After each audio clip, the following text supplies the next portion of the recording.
अब हामीहरू तेस्रो चरणमा प्रवेश गर्दैछौँ। आज तेस्रो चरणमा हाम्रो स्वामीजीले लेख्नु भएको दिव्य अवस्थाको न्याय आजको मितिको लागि प्रस्तुत गर्दैहुनुहुन्छ डाक्टर रोजन घिमिरे। डाक्टर साहब प्लिज। ईश्वरीय शक्तिलाई नमन, स्वामी वेदाद्री महर्षिलाई नमन, यहाँ उपस्थित सबैजनालाई स्वागत तथा नमस्कार छ। आज हाम्रो साप्ताहिक सत्सङ्गमा टपिक रहेको छ द डिभाइन स्टेट, दिव्य अवस्था। त्यसलाई हामीले अनुवाद गर्दा दिव्य अवस्थाको न्याय भनेर गरेका छौँ। त्यो कन्टेन्टको आधारमा हामीले न्याय भन्ने शब्द थपेका छौँ, किनभने दिव्य अवस्थाको चर्चा हामीले पहिला पनि गरेका छौँ र यो कन्टेन्टलाई सान्दर्भिक हुने गरी नेपालीमा उल्था गर्दा दिव्य अवस्थाको न्याय भनेर गरेका छौँ। त्यो बिस्तारै हामी अगाडि हेर्दा बुझ्दै जानेछौँ।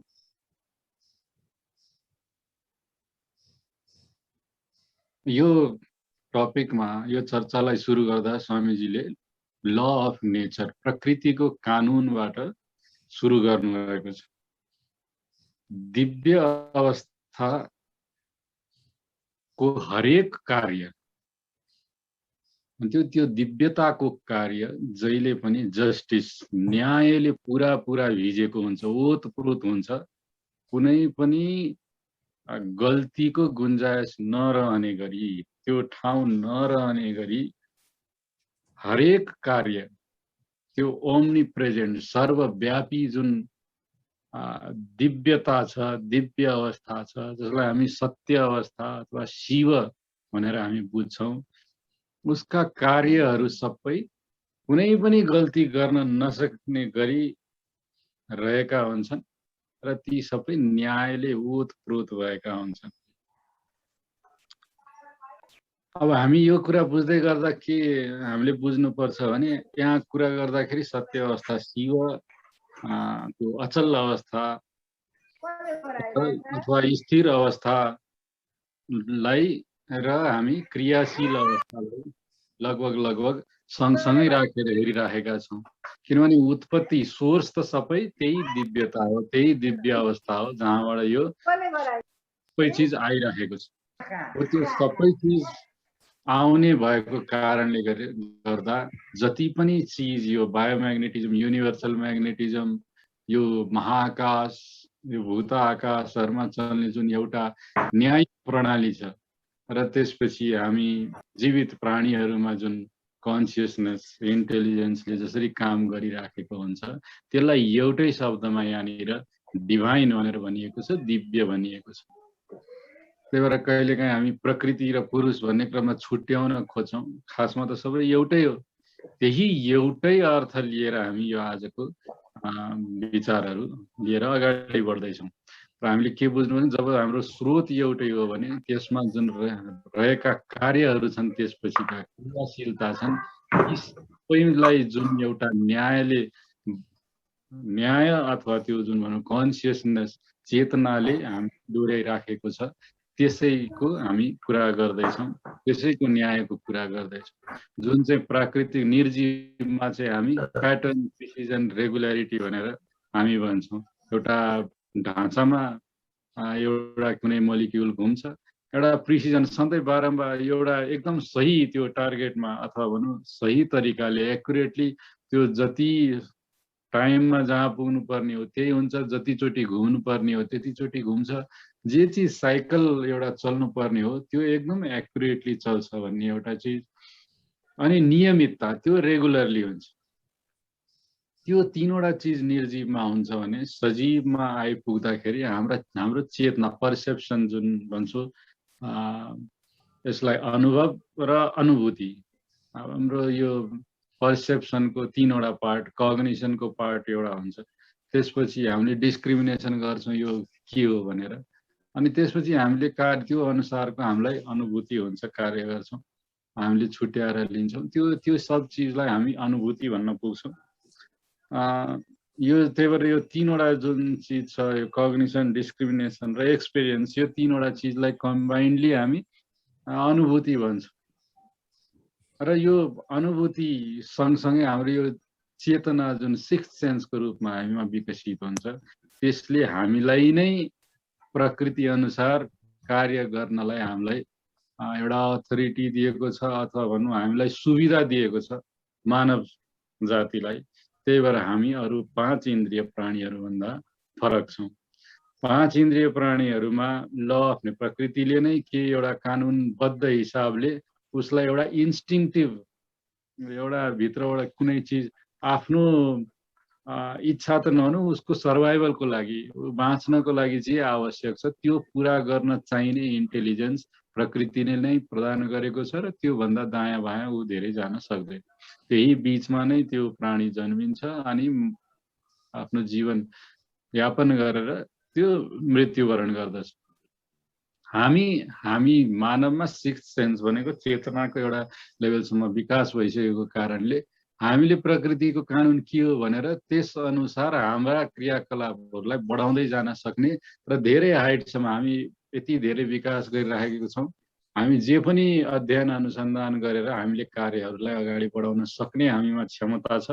तर हामी प्रकृतिको कानुनलाई बुझ्यौँ भने एकदम धेरै अचिभ गर्न सक्छौँ, होइन गरेनौँ भने हामी दुःख पीडा, हामीलाई यो किन समस्या भयो, बाधाहरू, हामी डिप्रेसिभ मुड्समा जान्छौँ, विभिन्न चिजहरू हामीले प्राप्त गर्दै जान्छौँ। जसलाई दुःख भनिएको छ, सफरिङ भनिएको छ, त्यही भएर यो स्वामीजी के भन्नुहुन्छ भने एउटा मानिसले मन्दिरमा गएर एउटा के अरे भनौँ न अठोट गर्छ, अथवा भनौँ भाकल भन्ने हाम्रो शब्द छ, हाम्रो भाकल भन्ने शब्द छ। त्यो शब्दले के जनाउँछ भने भगवान मलाई यो कुरा गरिदिनुहोस्, अनिखेरि म केही चढाउँछु, पछि गएर ठुलो चिज गर्छु भनेर त्यति बेला पनि 5 वटा यो यहाँ स्वामीजीले इक्जाम्पल दिनुभएको छ, 5 वटा चाहिँ कोकोनट्स होइन नरिवल लगेर चढाएर अनिखेरि के भन्छ भने मेरो यो पुरा गरिदिनुहोस्, म अझै बढी केही पछि चाहिँ तपाईँलाई पुरा गर्छु, हे भगवान म यो पूजा गर्छु, त्यो गर्छु, म हजुरको शरणमा आएको छु, सबै चिज भन्छ। अनि त्यसपछि कुनै दिन यो सबै काम सकियोस्, उसको जब आफूले चाहेको चिज हुँदैन, त्यो चिज नभइसकेपछि, त्यो परिणाम प्राप्त नगरेपछि के गर्छ भने फेरि भगवानलाई गाली गर्न थाल्छ। अझ यो भगवान भन्ने त केही चिज पनि हुँदैन, मैले यत्रो पूजा गरेँ, पाठ गरेँ, फलाना गरेँ, यत्रो यो चढाएँ, नरिवल चढाएँ, अरू चिज चढाएँ, अरू धेरै चिज चढाउँछन् मान्छेले, यो गरेँ तर यो केही पनि काम भएन, यो त बेकार हो भन्ने मान्छेले भनेपछि सुरुमा एउटा केही भइहाल्छ कि भन्ने एउटा ग्रिडको हिसाबले, लोभको कारणले मान्छे जान्छ एउटा भनौँ न प्रार्थना गर्न या केही गर्नको लागि, र त्यो पुरा नभएपछि भगवान केही होइन, यो संसारमा केही छैन, हामी दुःखमा मात्रै बाँच्नलाई लेखेका छौँ, यो सब बेकार हो भन्ने चिज, र यो प्रकृति र भगवानलाई उसले गाली गर्न पुग्छ, उसको आस्थाबाट हट्न पुग्छ। तर के उसले कुरो बुझ्दैन भनेदेखि यो सबै जुन आफूले जुन भोगाई बाँच्नुपर्छ अथवा भोग प्राप्त गर्नुपर्छ कुनै दिनमा, केही रिजल्ट आउँछ कुनै चिजको भने त्यो आफ्नै कर्मको प्रतिफल हो, त्यो आफ्नै कर्मको प्रतिफल हो। र त्यही कारणले गर्दाखेरि आफूले पहिला के गरेको थिएँ र कस्तो मेहनत लगाएर गरेको थिएँ, मैले कति रिसोर्सेस उपयोग गरेको थिएँ, त्यो चिजलाई ध्यान नदिइकन, त्यो परिश्रमलाई ध्यान नदिइकन हामी धेरै ठुलो एक्सपेक्टेसन लिन थाल्यौँ भने त्यसले रिजल्ट सही दिँदैन र त्यसलाई हामीले जोसुकैको भागमा पनि लैजान सक्छ। मेरो परिवारले गर्दा यो भएन, साथीले गर्दा भएन, मेरो स्कुल कलेजका टिचरहरूको कारणले गर्दा मैले सही गाइडेन्स पाउन सकिनँ, मेरो अरू कर्मचारी साथीहरू या मेरो बोसले गर्दा मेरो यो जिन्दगी खतम भइरहेको छ। यो सबै चिज जसको भागमा पनि ब्लेम लाउन सकिन्छ, इन्क्लुडिङ भगवान, जसलाई हामी भगवान भनिरहेका छौँ। के बिर्सिएर भने यो सबै त हाम्रै कर्मको फल हो, हामी जे अहिले प्राप्त गरिरहेको छौँ यो संसारमा, यो सबै हामीले नै गरेका चिजहरूको प्रतिफल। के बुझ्न जरुरी छ भने गड इज पर्फेक्ट, भगवान भनेको इम्पर्फेक्ट छैनन्, उनी एकदम पर्फेक्ट छन्, एकदम सही छ। र हामीले जे अहिले प्राप्त गरिराखेका छौँ त्यो भोगाई भनेको हामीले गरेका कार्यहरू र त्योसँगको त्यति बेलाको इन्टरेक्सन। हामी भन्छौँ टाइम, प्लेस, पर्सन, त्यो ठाउँ, त्यो समय, कुन समयमा हामीले गर्यौँ, कस्तो व्यक्तिसँग हाम्रो अन्तर्क्रिया भइरहेको थियो अथवा कस्तो वातावरणमा हामीले त्यो कार्य गरेका थियौँ पहिला कुनै बेला गर्दाखेरि, र कुन ठाउँमा हामीले गरेका थियौँ, र हाम्रोमा अर्को चिज के हावी हुन आउँछ नि कुन नियत, कुन कस्तो खालको इन्टेन्ट, हामी कति त्यसमा चाहिँ जागरुक भएर हामीले त्यो गरेका थियौँ, त्यो हिसाबले हामीले त्यसको रिजल्ट प्राप्त गर्छौँ। र स्वामीजी जहिले पनि के भन्नुहुन्छ भने हाम्रो कर्महरू ह्युमन हुन्छन्, the actions are human, results are divine.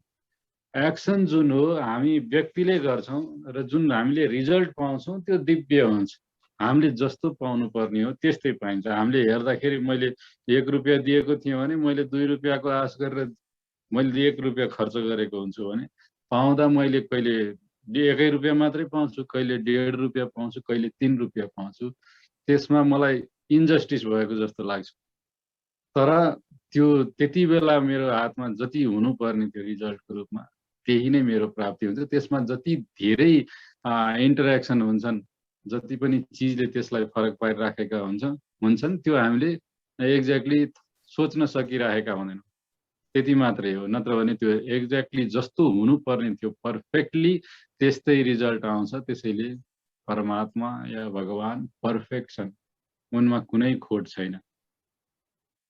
र यो चिज बुझिसकेपछि हामीलाई शान्तिको अनुभव हुन्छ, सन्तोषको अनुभव हुन्छ।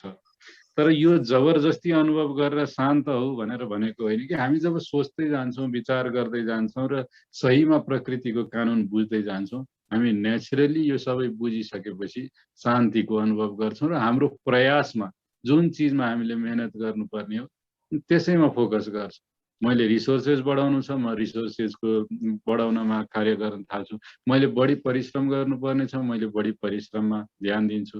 सो हामीले जे गर्नुपर्ने हो त्यसमा फोकस हुन्छ, न कि रिजल्टमा। त्यो रिजल्ट त जे आउनु छ त्यो डिभाइन रूपमा त्यो हामीले प्राप्त गरि नै हाल्छौँ। त्यही भएर यो जुन हाम्रो कर्मण्येवाधिकार अस्ति भनेको कर्ममा मात्रै हाम्रो अधिकार छ। कर्ममा फोकस गरौँ, कार्य कसरी गर्ने, हाउमा फोकस गरौँ, हामी के कार्य गर्छौँ, कसरी गर्छौँमा हामी फोकस गरौँ। रिजल्ट, एन्ड रिजल्ट जे आउँछ त्यो दिव्य हुन्छ। त्यो परमात्माले सही किसिमले हामीलाई रिजल्ट प्रदान गर्नुहुन्छ र त्यो प्रदान गर्ने क्रममा त्यो चिज हाम्रै कार्यको रिजल्ट हो भनेर हामीले बुझ्न जरुरी छ। त्यसमा सबै अन्तर्क्रियाहरूलाई प्रोपर रूपमा एनालाइज गरेर भनौँ अथवा त्यसलाई सबैलाई गुण र त्यसको प्रकृति सबै विचार गरेर जति हाम्रो भागमा पर्नुपर्ने हो त्यो हामीले सोचेको भन्दा फरक हुन सक्छ। तर त्यही कारणले त्यो हामी डिभाइन भन्छौँ, किनभने त्यति धेरै हामी यो वातावरणमा इन्टरेक्सन गरिरहेका हुन्छौँ अरू व्यक्तिहरूसँग, प्रकृतिसँग, जीवित निर्जीवसँग, कि हामीले त्यति धेरै डाइमेन्सनहरू हामीले यादै गरेका हुन्छौँ, जुन याद हाम्रो परमात्मा भनेर भन्छौँ अथवा प्रकृति भनेर भन्छौँ त्यसले याद गरिराखेको हुन्छ। तर हामीले जे हामीसँग अहिले जे छ, इन्क्लुडिङ हाम्रो शारीरिक र मानसिक स्वास्थ्य जुन छ त्यो सबै हाम्रो सम्पत्ति मात्रै होइन, हाम्रो जुन मान सम्मान र हामीले समाजमा आर्जन गरेको अरू सबै रिकग्निसनहरू त्यो मात्रै होइन, हाम्रो शारीरिक र मानसिक जुन स्वास्थ्य छ त्यो लगायत सबै चिज नै गिफ्ट हो, परमात्माको गिफ्ट हो। कस्तो गिफ्ट हो भने हामीले नै गरेको कर्महरूको रिजल्टको रूपमा अथवा हामीले नै गरेको इन्भेस्टमेन्टको रिजल्टको रूपमा त्यो हामीलाई त्यो अब्सोल्युट परमात्मा, त्यो परमको हामीलाई गिफ्ट हो। र त्यो गिफ्ट प्रति स्वामीजी भन्नुहुन्छ कर्मयोग भनेको के हो, त्यो गिफ्ट प्रतिको ग्रेटिट्युड, धन्यवादको भाव हुनु कर्मयोगको एउटा प्राइमरी सिद्धान्त हो। त्यो कर्मयोग त्यो न्यायलाई प्रकृतिको न्यायलाई सम्मान गरेर त्यसप्रति धन्यवादको कृतज्ञताको भाव आफूमा राख्नु त्यो हाम्रो ग्रेटिट्युडको प्र्याक्टिस कर्मयोगको प्र्याक्टिसमा मूलभूत सिद्धान्त हो। हाम्रो दुःखको कारण के हो? दुःखको कारण के हो भने हामी जहिले पनि हामी भन्छौँ दुःख सुख अल्टरनेटिङ भइरहेको हुन्छ जीवनमा, त्यो होइन। दुःख र सुख अल्टरनेटिङ हुनुपर्ने कुनै कारणै छैन। जीवन सुख नै सुख हो अथवा जीवन शान्ति हो। शान्तिको अवस्थामा जे हामी अनुभव गर्छौँ त्यो सुख हुन पुग्छ। त्यही भएर दुःख र सुख, दुःख भनेको के हो? हामीले आफूले इच्छाएको भन्दा कम प्राप्त गर्नु र त्यसप्रति आफू एक्सेप्टेन्सको भावमा, त्यसलाई स्वीकार गर्ने भावमा नहुनु भनेको दुःखको कारण हो। र हामी जहिले पनि के गर्छौँ भनेदेखि हामी जे प्राप्त गरेका हुन्छौँ, इच्छाएको जति सम्पत्ति कमाउन सकेनौँ, इच्छाएको जति पावर एक्सर्साइज गर्न पाएनौँ अथवा त्यो पद प्राप्त गर्न सकेनौँ, इच्छाएको जस्तो ख्याति प्राप्त गर्न सकेनौँ भने हामीले आफूलाई यस्तो पनि जिन्दगी हो अथवा अर्को व्यक्तिले गर्दाखेरि मैले यो प्राप्त गर्न सकिनँ भने अर्को व्यक्तिप्रति चाहिँ हामीले आफ्नो दुर्भावनाहरू लक्षित गर्न पुग्छौँ। त्यो सबै चिजले हामीलाई दुःखको घेराबन्दीमा पार्छ र त्यसले हामीलाई दुःख दिन्छ। त्यही भएर हामी यो गर्ने क्रममा के गर्छौँ, हामी जुन प्राप्त गरिसकेपछि खुसी हुन्छौँ, हामी एकदम राम्रोसित बाँच्न सक्छौँ भनेर हामी सोचिरहेका हुन्छौँ। त्यो जब हाम्रो एक इच्छा अनुसार त्यसको रिजल्ट आइदिएन भने हाम्रो इफोर्ट र रिसोर्सेसहरूले हाम्रो एक्सपेक्टेसनलाई म्याच गर्न सकेन भने हामीले त्यो प्राप्त गर्दै अनि त्यो प्राप्त नगर्दा हामी दुःखको अनुभूति गर्छौँ। भने त्यो इच्छा हामीले हटाइदियौँ भने त बिचबाट हामी कार्यमा फोकस गर्यौँ भने, प्लानिङ र फेरि इच्छा भनेको फरक हो। यो चाहिँ हामीले बुझ्न जरुरी छ।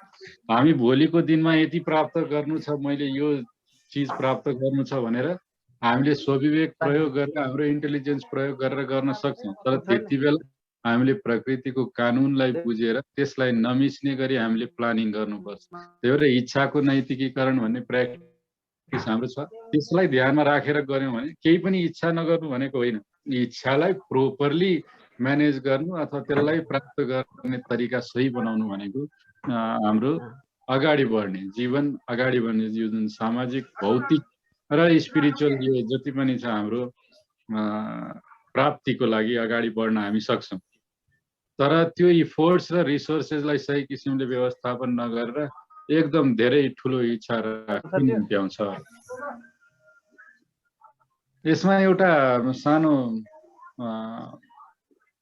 के अरे इक्जाम्पल एकजना सन्तले इक्जाम्पल दिनुभएको थियो, त्यो यसमा मैले राख्न खोजेँ। एकजना राजेश्वरानन्दजीको एउटा कथा उहाँले भन्नुभएको थियो। त्यसले सानो चिज, एक ठाउँमा एकजना सन्त कहाँ चाहिँ दुईजना पण्डितहरू बस्नुभएको रहेछ सँगै। अनिखेरि एक दिन कसैको घरमा श्राद्ध थियो अनि श्राद्धमा चाहिँ दुवैजना पण्डितलाई बोलाएका थिए। अनि श्राद्धमा दुवैजना पण्डितहरू गएर फर्केर आए। अनि फर्केर आउँदाखेरि यसो हेर्नुहुन्छ त्यो महात्माले, किन एकजना धेरै खुसी छौ, एकजना त दुखी छौ भन्दा। अनि उहाँले सोध्नुहुन्छ एकजनाले जो दुखी छ उसलाई के भन्यो भने तिमी किन दुखी छौ, तिमीहरू के फरक फरक ठाउँमा गएको? दुईजना त फरक फरक भएर आयो। होइन, हामी एकै ठाउँमा गएको। अनि के भयो त? एकजनालाई बढी मान सम्मान दिए, एकजनालाई कम। होइन, दुइटैलाई उस्तै गरी सत्कार गरे। त्यसो के भयो त? अनि त्यहाँ कसैले, अरू कोही मान्छेले, व्यक्तिले तिमीहरूलाई दुर्व्यवहार गर्यो एकजनालाई अनि अर्कोलाई गरेन? होइन, त्यो पनि होइन, केही पनि भयो। अनि के हो त? लास्टमा दक्षिणा पनि फरक फरक पायो कि तिमीहरूले एकजनालाई कम एकजनालाई बढी भन्दा? होइन, दुवैजनाले 5-5 रुपियाँ पाए। त्यति बेलाको कुरा 5-5 रुपियाँ दुवैजनाले पाए। अनि भयो के त भनेर भन्दा यो जो दुखी मान्छे थियो उसलाई अनि के भयो त? होइन, त्यो यत्रो ठुलो घर थियो, त्यो जसका गइराखेको थिएँ त्यो यति धेरै सम्पन्न मान्छे थियो। त्यसका जहाँ त यो सधैँ यो 2-4 रुपियाँ 5 रुपियाँ मात्रै के देला, कमसेकम 10-15 रुपियाँ त देला भन्ने मलाई इच्छा थियो अथवा मैले सोचेको थिएँ। तर जाँदाखेरि लास्टमा त 5 रुपियाँ मात्रै दियो। मलाई बडा खिन्न लाग्यो।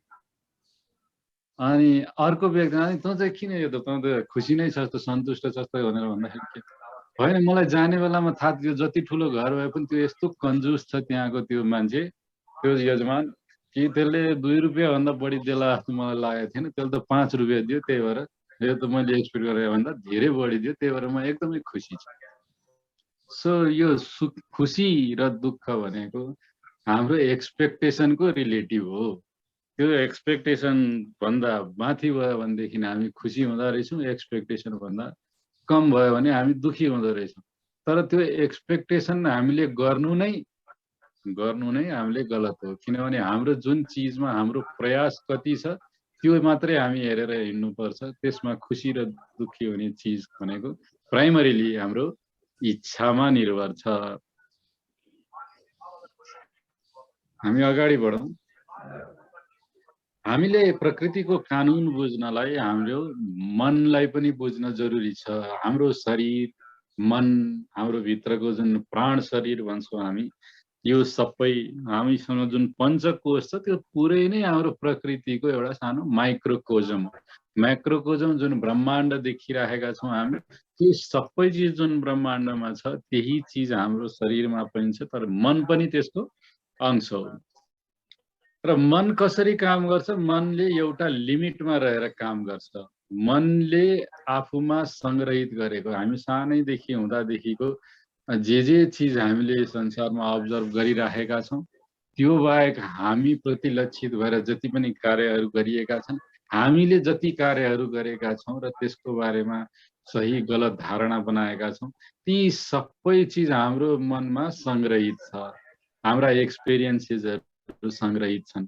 र ती सबै संग्रहित भएको चिजको आधारमा हामीले अगाडिको दिनमा हामीले केही चिजलाई राम्रो भन्छौँ केही चिजलाई नराम्रो भन्छौँ त्यसैले कुनै शाकाहारी घरमा जन्मिएको मान्छेले ओहो मासु भन्यो भने हो त छुनै हुँदैन खतम चिज भन्छ अर्को मांसाहारी घरमा भएको मान्छेले त्यसलाई इजिली लिन्छ कुनै घरमा पूजामा पनि चढाइन्छ हाम्रै समाजमा हाम्रै देशमा विभिन्न थरीका हामी संस्कारहरू पद्धतिहरू पाउँछौँ एउटाको अर्कोसँग मिल्दैन एउटाले छिछि दूर गर्ने चिज अर्कोको चिजको लागि एकदम रिक्वायर्ड पूजामा म्यान्डेटरी चिज हुन सक्छ त्यही भएर यो चिजहरू मनको खेल मनमा जे चिज जसरी बसेका छन् यो सही र यो गलत भनेर त्यसको आधारमा हामी कार्य गर्छौँ तर मनलाई कसले हामी सूचना दिइराखेको छ भने मनलाई सूचना दिने चिज भने हाम्रै परिवेश हाम्रो हुर्काई बढाई त्यो भन्दा बढी भन्यो भने हामी हाम्रो सञ्चित कर्मसम्म पुरानो संस्कार हाम्रा बुवा आमा बाजे बराजुहरूदेखि लिएर हाम्रा पूर्वजहरूले गरेका चिजहरू सबैले हाम्रो सोसाइटी सबैले हामीलाई इन्फर्मेसन फिड गरिराखेको छ र त्यो फिड गरेको इन्फर्मेसनको आधारमा हामी त्यसैलाई बिलिभ गरेर हामीले केही कार्य गर्यौँ भने त्यसलाई हामी एउटा लिमिटेड तरिकाले अगाडि बढ्छौँ यसलाई प्रकृतिको कानुनसँग कहाँनिर मेरो चिज फेर परिराखेको छ म सही किसिमले गरिराखेको छ कि छैन इच्छाको नैतिकीकरण जस्ता इन्ट्रोस्पेक्सनका अभ्यासहरू गर्यौँ भने हाम्रै मनलाई हामी बुझ्ने प्रयास गर्छौँ र त्यो मनलाई हामी सम्पूर्ण प्रकृतिको नियम परमात्माको नियम त्यो दिव्य अवस्था जुन स्रोतसँग हामी कनेक्ट गरेर हामी कुरा गर्यौँ भने हामीले के थाहा पाउँछौँ भने यो त लिमिटेसन मैले नै क्रिएट गरेको रहेछु र यो लिमिटेसन भन्दा बाहिर निस्केर मैले यो प्रकृतिको कज एन्ड इफेक्ट जुन कारण प्रभाव प्रणालीलाई बुझेर मैले कार्य गरेँ भने म धेरै पनि प्राप्त गर्न सक्छु र म यो दुःख र सुखको चक्करबाट पनि बाहिर निस्किन सक्छु भनेर हामी बुझ्न सक्छौँ त्यही भएर हामीले हाम्रो मनलाई बुझ्न जरुरी छ त्यो मनलाई बुझ्ने भनेको आत्मनिरीक्षणबाट हो र त्यही आत्मनिरीक्षणको अभ्यास हामीले बारम्बार गरेर यो दिव्य अवस्था र त्यसको न्यायको सिद्धान्तलाई हामीले बुझ्न सक्छौँ र बुझ्न जरुरी छ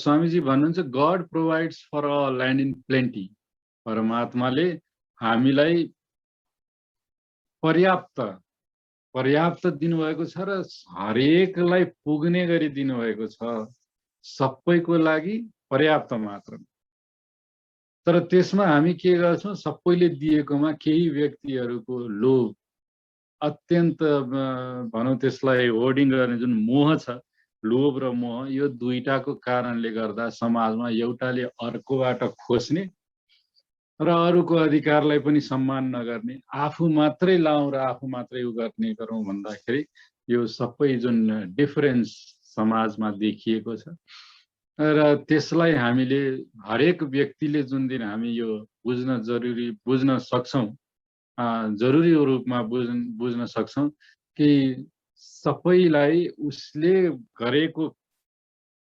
कार्यको प्रतिफल प्राप्त हुन्छ। आज मैले कसैको खोसेँ भने अर्को दिन मबाट पनि खोसिनेछ। आज मैले राम्रो कार्य गरेँ भने अर्को दिन मैले राम्रो त्यसको रिजल्ट प्राप्त गर्नेछु। मैले आज कसैलाई खुसी पुर्याउन सकेँ भने अर्को दिन म पनि खुसीको वातावरणमा बाँच्न पाउनेछु।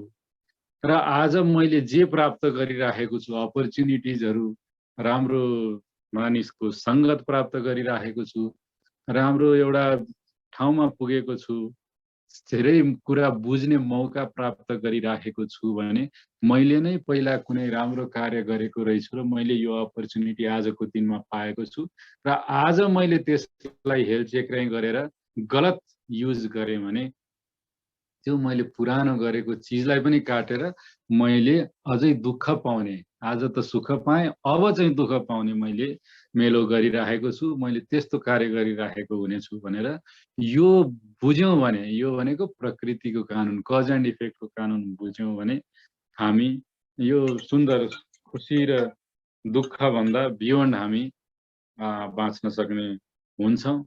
र हामी सबै यो गर्नको लागि सबैभन्दा ठुलो चिज के जरुरी छ, हामीले आज प्राप्त, हामी एकदमै गजबको चिज हामीले प्राप्त गरेका छौँ भने र त्यो हामीले बुझ्न सक्ने मानसिक हाम्रो क्षमताभन्दा बाहिर छ भने त्यसप्रति हामी एक्सेप्टेन्सको भाव लियौँ र त्यसप्रति हामी ग्रेटिट्युडको भाव लियौँ, कृतज्ञताको भाव हामीमा हुनुपर्छ र त्यो सम्पूर्ण सृष्टिप्रति कृतज्ञ भएर हामी हाम्रो इच्छाहरूलाई प्रकृतिको कानुन, कज एन्ड इफेक्टको कानुनलाई को अनुसार हामीले मोरलाइज गर्न सक्यौँ भने, नैतिकीकरण गर्न सक्यौँ भनेदेखि हामी सबैको जीवन एकदम सुन्दर, खुसीपूर्ण र सामञ्जस्यपूर्ण हुनेछ।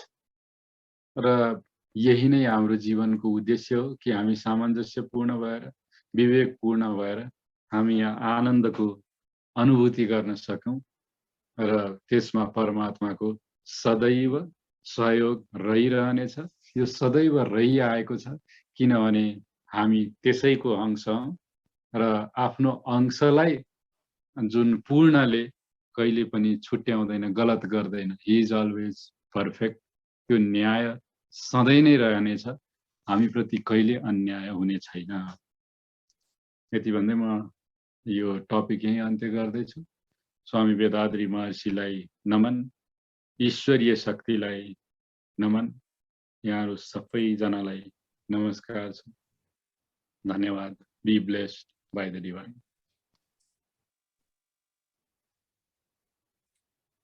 धन्यवाद डाक्टर साहब, धन्यवाद। यो बडा राम्रो प्रस्तुति थियो र आजको विषय पनि महत्त्वपूर्ण छ, खास गरेर आजको सन्दर्भमा यो जहिले पनि थियो र अहिले पनि छ कि यदि त्यो न्यायको विषयमा अलि हामी बुझ्न सक्यौँ, त्यसको अलिकति पनि हामीसँग चेतना भयो भने हामी सबैको एक्सन्स जुन छ त्यो अझ परिमार्जित भएर जानेछ, त त्यसको रिजल्ट पनि राम्रो हुँदै जानेछ। तत्त्वगत डाक्टर साहबले भन्नुभयो जस्तै यो समाजको जीवन बडा सामञ्जस्यपूर्ण र सुखदायी हुनेछ। यति भन्दै साथीहरू, हाम्रो डाक्टर रोजनजीले प्रस्तुत गर्नुभएको यो विषयको लागि उहाँलाई धन्यवाद दिउँ। Doctor Rojan, be blessed by divine, be blessed by divine. Doctor रोजनको पुरै परिवार be blessed by divine, be blessed. साथीहरूको चरणमा कुनै साथीको कुनै अनुभव सेयर गर्नु छ भने भनौँ।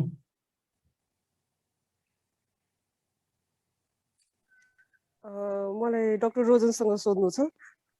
होइन, राम्रो थियो डाक्टर रोजन, एकदम राम्रो प्रेजेन्टेसन।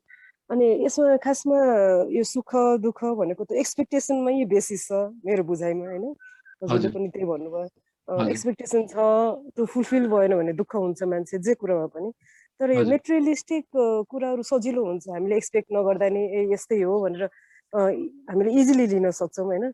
तर जुन कुरामा अब इमोसन एट्याच छ, इमोसनल कुराहरू जस्तो रिलेसन भयो या मैले कुनै एकदम मेरो प्यासन हबिजहरू होइन, त्यसमा हजुर इमोसनली एट्याचमेन्ट हुन्छ, त्यसमा अलिकति कम्प्लिकेटेड हुन्छ यस्तो यो एक्सपेक्ट नगर्ने, कसरी एक्सपेक्ट नगर्ने भनेर एक्सपेक्टेसन भइहाल्छ कि, अनि त्यो पछि दुःख सुखको कुराहरू आउँछ। त्यसमै अब जस्तो यो कसरी घटाउने यस्तो एक्सपेक्टेसन्सहरू? होइन इक्जाम्पल जस्तो भनौँ न कुनै आर्टिस्टिक उसमा लाग्नु भएको हुन्छ जो पनि, हामीले के भेट्छौँ भने धेरै जसो अब रियलाइज्ड व्यक्तिहरू हुनुहुन्छ नि, रियलाइज्ड व्यक्तिहरू या स्पिरिचुअली इन्हान्स्ड व्यक्तिहरू धेरै जसो या त पोएटिक पोएम्समा एकदम राम्रो हुन्छ या म्युजिकमा या जुन आर्टिस्टिक पेन्टिङहरूमा हुन्छ क्या। त्यही भएर जुन एक्चुअल जुन आर्टिस्टिक लेभलमा पनि अथवा जुनमा एकदम भावना इन्भल्भ हुन्छ त्यसमा पनि एउटा रियलाइज त्यो लेभलमा स्पिरिचुअली एडभान्स भएको व्यक्तिको त्यो प्रस्फुटन जुन छ त्यो क्रिएटिभ वर्कहरूमा त्यसमा एकदमै हाई लेभलको हुन्छ। जस्तै इक्जाम्पल हामी कहाँ यही एकजना स्वामी चन्द्रेश हुनुहुन्छ, उहाँको हजुरले हेर्नु भएको छ, उहाँ एकदम गजबको आर्ट पनि गर्नुहुन्छ र म्युजिक पनि गर्नुहुन्छ। उहाँ एकदम सन्त 1980s 90sतिरबाट यहाँ काठमाडौँमा हुनुहुन्छ, शिवपुरीमा ध्यान गरेर बसेर अहिले बुढा नीलकण्ठ आश्रम स्कुल भनेर पनि चलाउनु। सो मैले खालि के भने केही अरू व्यक्तिहरू पनि छन् जो पोएटिक हुन्छ, जेनरली सन्तहरूले पोएटिक रूपमा आफूलाई प्रस्तुत गर्नुहुन्छ। अब हामी केही कार्य क्रिएटिभ अथवा नन क्रिएटिभ जेसुकै भए पनि त्यसमा हामी कति थिङ्किङको लेभलमा थोरै एट्याचमेन्ट हुन्छ। मेटेरियल मैले पाएँ र नपाएँ भन्नेमा सोच्यौँ भने मात्रै कम हुन्छ। त्यसमा भावना इमोसन भनेको केही फिजिकल रियाक्सन या बडीमा केमिकल फिजियोलोजिकल रियाक्सन पनि भयो भने त्यसलाई हामी इमोसन भन्ने हो शब्दमा। त्यो जोडिएपछि त हाम्रो बन्डिङ अझै धेरैचोटि डोरी बाँधे जस्तो भनेपछि अवश्य पनि हामी भावनात्मक रूपमा ऊ भएर गऱ्यौँ भने त अझै बढी दुःख हुन्छ अवश्य पनि। त्यही भएर फ्यामिली मेम्बर्सहरू जोसँग हामी एकदम धेरै समयसम्म सँगै छौँ, उनीहरू कहीँ घर छोडेर 10 दिनलाई बाहिर जाँदा 1 महिना जाँदा पनि कस्तो भावनात्मक रूपमा हामीमा आँसु आउँछ अथवा हामी एकदम संवेदनामा हुन्छौँ। त्यो त थट्स र त्यो मेटेरियल भन्दा त अझै बढी खासमा जेलिने चिज हो। एउटा म इक्जाम्पल हजुरलाई एउटा चिज भन्छु। एउटा उसमा रामकृष्ण परमहंसको एउटा उसमा के छ भने उनीसँग एकजना भतिजा पर्ने चाहिँ के भयो भने उनी पहिल्यै बिते, उनको अगाडिमै त्यही दक्षिणेश्वरमा हुँदा उनी बिते। अनि रामकृष्ण परमहंसले के भन्छन् भने त्यो मान्छे जब बिते आफ्नो अगाडि बितिरहेछन् तर त्यो स्पिरिट जुन सोल छ आत्मा छ त्यो मुक्त भयो भनेर उनी एकदम खुसी भए। उनलाई त नाच्नु मन लाग्यो, म्युजिक बजाउनु मन लाग्यो, नाच्नु मन लाग्यो, एकदम गजब रमाइलो लाग्यो। त मान्छे मरिरहेको छ अगाडि तर त्यो अवस्था भनेको डिट्याच्ड हो, सोल फ्री भयो। हामी कसरी हेरिरहेछौँ भने स्पिरिचुअल व्यक्तिले त्यो हामी स्वामीजीले पनि भन्नुहुन्छ स्पिरिट त हाम्रो एज अ सर्जिकल प्रोसिजर, यो दुःख पाएको शरीरमा किन बस्छ भनेर डिभाइनले त्यो आत्मालाई त निकालिदिएको मृत्यु भने त्यसरी भन्नुहुन्छ। सो त्यस्तै खालको एङ्गलमा स्पिरिचुअल व्यक्तिले सुन्छ त्यो आफूलाई कहिलेकाहीँ स्वयं रामकृष्ण परमहंस समाधिमा जाँदाखेरि त समाधिबाट ब्याक मर्न नदिएर फेरि बडीमा ल्याउने व्यक्ति तिनीहरू नै पर्छन्, त्यो भतिजाहरू दुईजना। उनीहरूको मृत्युमा पनि हि वाज इन्जोइङ। र त्यसको अर्को दिन के हो भने त्यो प्योरली अद्वैतिक भर्सन, प्योरली हामी यो केही पनि होइन संसार भनेर बुझ्ने एउटा तरिका स्पिरिचुअल व्यक्तिहरूको जो चाहिँ एकदमै यो केही क्रिएटिभ वर्क गर्दाखेरि पनि जस्ट एक्जिस्टेन्सलाई सुनाइराखेको अथवा एक्जिस्टेन्सलाई नै दिइरहेको, मैले मेरो लागि होइन कि यो मबाट जे निस्किरहेको छ त्यही परमात्माको लागि निस्किरहेको छ भन्ने खालको क्रिएसन प्रोपर वेमा जान्छ। अदरवाइज जेमा पनि हामीले एट्याचमेन्ट जोडिदिउँ, हाम्रो केही मेरो लागि हो अहङ्कार भन्ने चिज अलिकति जोडिदिउँ, यो मेरो प्रयास हो भनेर भन्यो भने इट्स अल गेट्स इन्ट्याङ्गल्ड। यसमा इच्छा आइहाल्छ, अहङ्कार हुने बित्तिकै, एट्याचमेन्ट हुने बित्तिकै इच्छा आइहाल्छ। अझै बढी मैले आज केही चिज यहाँ मानौ यहाँ मैले बोलिराखेको छु भने यो मेरो अझै 10 जना 15 जनाले अझै बढी बढोस् भन्ने बित्तिकै मेरोमा के भावना आयो भने म भन्ने चिजलाई इम्पोर्टेन्स आउन थाल्यो। त्यो नभएर हामी जे कार्य गरिराखेको छ सबैको हामी सत्सङ्ग भइराखेको छ, भगवानको काम गरिरहेछौँ भने हामी टाढा हुन्छौँ र त्यसमा खुसी दुःख केही पनि हुँदैन। एकजनाले सुने पनि 10 जनाले सुने पनि फरक हुँदैन। यही चिजहरू चाहिँ ले फरक पार्छ। त्यही भएर इमोसन भनेको त अझै बढी इन्ट्याङ्गलमेन्ट हो, अझै बढी। त्यही भएर त्यो इन्ट्याङ्गलमेन्टलाई कसरी हटाउने भन्ने चिज भक्ति योगले सम्बोधन गरेको। हामी जब संसारमा यति मोहमायामा बाँधिएका छौँ भने त्यसलाई होइन भगवानप्रति मोहमायालाई कन्भर्ट गर्ने, व्यक्तिप्रति होइन, कार्यप्रति होइन, त्यही भावना विथ फिजिकल जम्मै इमोसन्स भगवानतिर पठाइदियौँ भने त्यो भक्ति योग भयो। त्यही भएर भक्ति योग र दुईटा किन भएको भने जो मान्छे इमोसनली बढी भल्नरेबल छ, जो चाहिँ बढी इमोसनलाई, भावनालाई, परिवार र सबै चिजलाई गर्छ, त्यो टेन्डेन्सी भनेको उसले भक्ति योगको मार्फतबाट आफ्नो अगाडि बढाउनु पर्छ स्पिरिचुअल टेन्डेन्सी भनेर कति गुरुहरूले भन्नुहुन्छ। आफ्नो पाथ चुज गर्दाखेरि कसरी चुज गर्ने भन्दा भक्ति कि ज्ञान, बेसिकली दुईटा मार्ग छन्। सो यदि म अलिकति भावनामा बढी बग्छु या केही चिजले मलाई नहुने बित्तिकै मलाई समस्या हुन्छ भने कृष्ण भनिन्छ नि अहिले लेटेस्ट हाम्रो भगवानको जुन पूर्ण अवतार भनेको कृष्ण। त्यही भएर कृष्ण अथवा भगवान विष्णु जे भने पनि यदि हामी इमोसनल टेन्डेन्सी बढी छ भने हामी यो भक्ति योगतिर जान्छौँ, होइन इमोसनल टेन्डेन्सी कम छ भने हामी ज्ञान योगतिर जान्छौँ। त्यही भएर जेनरली यो यतिकै डिभाइड गर्न खोज्यो भने के हुन्छ, धेरै जसो मेल मेम्बर्सहरू जहिले पनि कम इमोसनली हुने हो भने धेरै जसो ज्ञान योगको पाथ धेरैजनाले गर्नुहुन्छ। मेजोरिटी अफ वुमेन भक्ति योगतिर हुनुहुन्छ, केही कम त यता र उता भइहाल्छ। सो इमोसन भनेको त झन् जालो भयो, जेसुकैमा लगाउँ, व्यक्तिमा या क्रिएसनमा या जेसुकै। क्रिएसनमा इमोसन हाल्नु भनेको अझै बढी हुन्छ होला जस्तो भनेको, किनभने त्यो त आफैले क्रिएट गरेको हो नि, त्यसप्रति झन् बढी अहङ्कार, झन् आइडेन्टिफिकेसन हुन्छ। जस्तो भनौँ न हजुरले भन्नुभयो जस्तो त्यो केही चिज मैले पाउने चिज पाएँ कि पाइनँ भन्यो भने त्यो त केही कारणले मैले पाइनँ होला भन्ने हुन्छ, तर क्रिएसन त सोल्ली मेरै हो भन्ने हुन्छ। त्यो भावना आउँछ, त्यसले गर्दा त्यसले झन् दुःख पुर्याउँछ। त्यस्तो भयो भने त्यो क्रिएसन परमात्माको लागि आफूलाई डिफ्युज गर्नु पर्यो। ब्रोडर चिजलाई गर्यो भने कर्मबाट मुक्ति पाइन्छ, अथवा ल अफ कर्मलाई डिभाइनको हातमा छोडिदिन्छौँ, हामी मेरो हो भन्नेबाट हट्छौँ। र धेरै जस्तो रियलाइजेसन पछि भएका क्रिएसनहरू त्यो एकदम अझै ब्युटिफुल हुन्छ। त्यही भएर हामी साधना गर्दै जाँदाखेरि आफ्नो जुन ऊ छ, जे पनि हामी गर्छौँ, जस्तो हजुर एकदम ब्युटिफुल पेन्टिङ्सहरू उसमा हजुरको ऊ छ, त्यो अझै बढी निखारिएर अथवा अझ त्यसमा दिव्यता अझै बढी बढ्छ होला। आई होप सो र आई विश। अनि केही अरू छ भने कि मैले बुझेको यति नै। तर बेसिकली के भने यो जुन कुन योग कतापट्टिको मार्ग आफूले लिने भन्नेमा यसको धेरै ठुलो हात छ। मेरो टेन्डेन्सी कुन छ भनेर त्यो इम्पोर्टेन्ट हुन्छ। त्यही भएर गुरुहरूले जो रियलाइज्ड व्यक्तिहरूले त्यसै गरी व्यक्तिलाई फर्स्ट यो अलिदिन यो गर, अलिदिन यो गर भनेर डिफ्रेन्ट खालको चिज सिकाउने कारण त्यही हो। पहिला उसको टेन्डेन्सी जुन छ त्यसबाट पहिला पार पाउनु पर्यो। अल्टिमेट त एउटै चिज। हस्, थ्याङ्क यू। हजुर, थ्याङ्क यू। Thank you.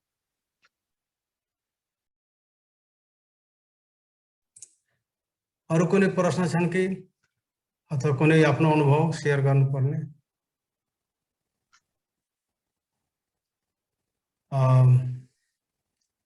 मैले एउटा कुरा मलाई लाग्छ कि यही प्रसङ्गमा भन्ने गरिएको छ कि कुनै चिजको कामना गर्नु दुःखको विषय हो र कामनाबाट मुक्त हुनु सुखको विषय हो र सबै कामना छोडिदिनु। हाम्रो टिचिङ जुन छ त्यही हो, सबै कामना छोडिदिनु, सब ठिकठाक भइहाल्छ भनेर। त्यहाँनिर प्रश्न हुन्छ कि अब बाँच्न चाहनु पनि आफैमा एउटा कामना हो र यो कामना छोडिदिनु भन्न के त्यो मिनिङमा आउँछ कि त्यो भनाइ जुन हो यसको कारणले यो अर्थमा पनि लागू हुन्छ कि हुँदैन भन्दाखेरि त्यो हुँदैन। किनभने बाँच्न चाहनु यो नैसर्गिक कामना हो, चाहे हामी मानिस हौँ चाहे कुनै प्राणी होस् र सम्भवतः यो कन्सियसनेसको कारणले हरेक अणु परमाणुहरू आफ्नो जुन धुरीमा घुमिरहेका हुन्छन् उसले कामना भने नबुझे पनि गरिरहेको हुन्छ, एउटा उसको नियति हो भनौँ। तर यो कारणले गर्दा पनि बाँच्न चाहनु एउटा कामना हो। अब बाँच्न पाइएन भने के गर्ने भन्ने प्रश्न हुन्छ। चाहना त छ कि बाँचौँ। यही फरक आउँछ डाक्टर रोजनजीले भन्दै गर्नुभएको, खास गरी इन्लाइटेनमेन्ट पुग्दाखेरि अथवा त्यो विषयले अथवा रियलाइजेसनमा गएको व्यक्ति अथवा भक्ति योगबाट चाहिँ लीन भएको व्यक्ति, आफ्नो इष्टदेवमा लीन भएको व्यक्तिले बाँच्ने चाहना गर्छ, तर बाँच्न सकिएन भने यसलाई खुसी साथै यसलाई पनि उसले अङ्गीकार गर्छ कि ठिक छ बाँच्न सकिएन, उहाँको मर्जी, म उहाँको लोकमा पुग्छु, उहाँले मलाई बोलाउनुहुन्छ म जान्छु। यो सोच्ने बित्तिकै उसको जुन अदरवाइज दुःख हुनु पर्थ्यो त्यो हुँदैन, त्यो हुँदैन। दुःख पनि उतै उतै गइहाल्छ, त्यो दुःख पनि ईश्वरतिरै ढल्किहाल्छ, आफूतिर रहँदैन। र कहिलेकाहीँ डाक्टर रोजनले कोट गर्नुहुन्छ परमहंसकै जीवनी मध्ये कि परमहंसको अन्तिम अवस्था बडा नराम्रो दुःख थियो, क्यान्सरको पीडित। अब त्यो कति शरीरमा दुःख होला, कति होला। अनि उहाँका अनुयायीहरूले अथवा साथीभाइहरूले भनेका रहेछन् कि तपाईँमा यति योग तप छ, कतिजनाले तपाईँले अब सन्चो गर्नुहुन्छ। आफूले सन्चो गरेर भइहाल्थ्यो नि, किनभने जुन बेला भेट्न गएको थिएँ उहाँ उठ्न सक्ने अवस्थामा हुनुहुन्थेन, बडीले साथ दिइरहेको थिएन, बोल्न गाह्रो थियो, एकदम पीडामा हुनुहुन्थ्यो।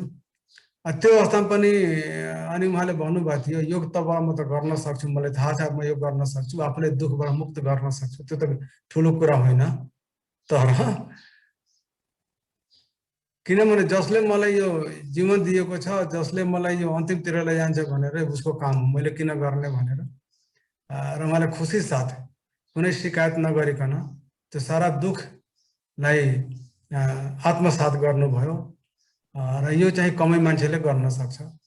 र यसको लागि कुनै ठुलो तपस्वी हुनु पनि पर्दैन, कुनै ऋषिमुनि हुनु पर्दैन। सिम्पल यति अन्डरस्ट्यान्डिङ कि चाहे योग तप योग मार्गबाट जानुहोस्, ज्ञान मार्गबाट चाहे भक्ति मार्गबाट, यति बुझ्नु कि चाहना हुन्छ, त्यो चाहनालाई मोरलाइज गर्न सक्नुपर्छ र त्यो ईश्वरीय न्यायको फ्रेममा हेर्न सक्नुपर्छ। त्यो हेर्नै गयो भने बिस्तारै बिस्तारै जति त्यसको दुःख हुनुपर्ने त्यो हुँदैन, त्यो आत्मसात हुन्छ। अलिकति थप्न चाहे डाक्टर साहब, maybe it is in the line. आज चाहिँ हाम्रो आजको कोटमा चाहिँ अब आकृति जाइपुग्नु भएको छ नि। आजको कोटमा एउटा मैले हाम्रो स्वामी वेदान्त महर्षिकै कोट भेटाएँ। The divine state made of the qualities of force and consciousness metes out just rewards for each of our actions. यहाँ अलिकति मलाई लाग्यो कि डाक्टर साहबको हाम्रो रोजनजीको अलिकति चाहियो विजडम। हामीलाई थाहा छ कि डिभाइन स्टेट भनेकै अब यो क्वालिटी अफ फोर्स एन्ड कन्सियसनेसकै हो, तर हाम्रो एक्सनका रिवार्ड्सहरू जुन छन्, रिवार्ड्स भनेपछि खालि हामीले पोजिटिभ साइड नहेर्नु, पोजिटिभ साइडबाट खालि राम्रो चिज मात्रै हामीले पाउँछ भने रिवार्ड्स भने त्यो सेन्समा नगरौँ। त हाम्रो हरेक एक्सनका रिजल्टको रूपमा हेरौँ। त्यो रिजल्ट पनि अब दुःखद भए पनि रिवार्डै हो, सुखद भए पनि रिवार्डै हो, र त्यसलाई चाहिँ मिट्स आउट गर्छ यदि क्वालिटी अफ कन्सियसनेस छ भने। डाक्टर साहब यसमा के थप्न सक्नुहुन्छ? डिभाइन त्यही भने जुन कन्सियसनेस हाम्रो जुन के अरे डिभाइन स्टेट भनेको चारवटा चिजको कम्बिनेसन हो भनेपछि प्लेनम, फोर्स, कन्सियसनेस र टाइम। अब टाइममा हामी चलिरहेछौँ, साइकल्स अफ टाइम छ। मुख्य कुरा फोर्स र कन्सियसनेस। त्यही फोर्स र कन्सियसनेसको कारणले गर्दा नै यो जति यो इन्टेन्ट एकदम मोलिकुलर लेभलमा, थटको लेभलमा पनि एउटा फोर्स छ, एउटा वेग, आवेग छ। कन्सियसनेस जुन छ त्यो डिभाइनको कन्सियसनेस हो। त्यही भएर हामीले जे पनि कार्य गर्छौँ त्यो त कहीँ इन्टरेक्सन सबै हाम्रै वरिपरि भइराखेका छ। हाम्रो कर्मले पनि अनि हाम्रो भावनाले पनि हाम्रो सोचले पनि जुन विचारहरू छ ती सबै त इन्टरेक्टिङ छन्।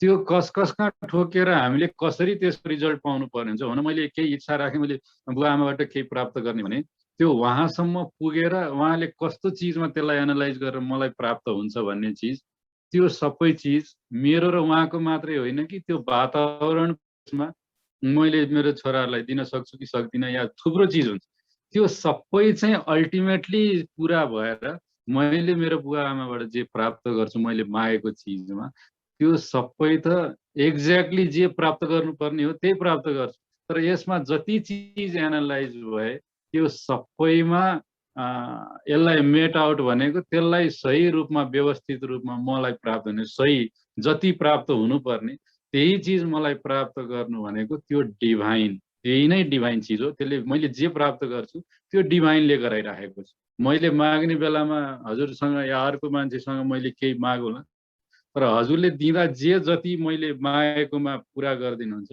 त्यो हजुरले पुरा गरिदिएको पनि होइन मैले मागेको अनुसार प्राप्त गरेको पनि होइन त्यति बेला जति आवश्यक थियो त्यो पुरा नेचरले त्यति बेला डिभाइज गरेर मलाई त्यति नै प्रदान गर्दछ त्यो नै डिभाइनको ल हो त्यही भएर मैले आज हुन्छ नि कहिलेकाहीँ माग्ने मान्छेहरू आउँछन् कुनै दिन ढोका ढकढक्याउँदा हामी एउटालाई 100 रुपियाँ दिन्छौँ अर्कोलाई आज छैन जाऊ भन्छौँ अब त्यो I don't know that everything is divine त्यति बेला मैले किन छैन भने र अर्को दिन किन 100 दिएँ वी डोन्ट नो त्यति बेला त्यही भावना आयो त्यो व्यक्तिलाई दिउँ जस्तो लाग्यो अर्कोलाई नदिउँ जस्तो लाग्यो सो एभ्रिथिङ इज डिभाइन त्यो हिसाबले तर हामी कन्सियस भयौँ भने त्यही उसमा चाहिँ हामी कन्सियस भयौँ भने हामी यो समयमा के गर्दा बेटर हुन्छ भने सायद हरेकलाई हामी दिनै खोजौँला त्यो चाहिँ हाम्रो चेतनाको स्तर विकास हो अदरवाइज हामी जे पनि कार्य गर्छौँ अचेतनमा हामी कुरा नबुझिकन त्यति बेला जे पनि कार्य हुन्छ त्यो डिभाइन लको आधारमै हुन्छ र हामी जब त्यो चेतनाको स्तर माथि हुन्छ हामी नै डिभाइन हुन्छ सो त्यति बेला त्यो ल भन्दा कहिलेकाहीँ हामी माथि भएको हुनुहुन्छ किन हामी ललाई राइड गरिरहेको छौँ त्यो नेचर त्यो ललाई नै समातेर हिँडेपछि त we are never under the law हामी सधैँ ल सँगसँगै हुन्छ पानी बगिरहेको छ वेभसँगै हामी गइरहेका छौँ भने हामी कहिले डुब्दैनौँ त्यति बेला हामी ल भन्दा बाहिर भएको जस्तो हुन्छ तर ल भन्दा बाहिर होइन हामी सधैँ लसँगै हिँड्यौँ भने त हामी जहिले पनि त्यो कानुनी के भन्छन् त्यसलाई सजाय भन्दा बाहिर हुन्छ त्यही नै डिभाइन ल हो divine consciousness sir thank you doctor sir अब 8 बज्न लाग्यो यहाँहरूको अनुमति छ भने आजको सत्संग समाप्त गरौँ फेरि अर्को हप्ता नयाँ कुनै टपिक लिएर उपस्थित हुने नै छौँ आजको दिन सबैजनाको शुभ होस् ईश्वरीय शक्तिलाई नमन गुरु वेदाद्री महर्षिलाई नमन ईश्वरीय शक्तिको कृपा हामी सबैमा सदैव रहिरहोस् be blessed by divine be blessed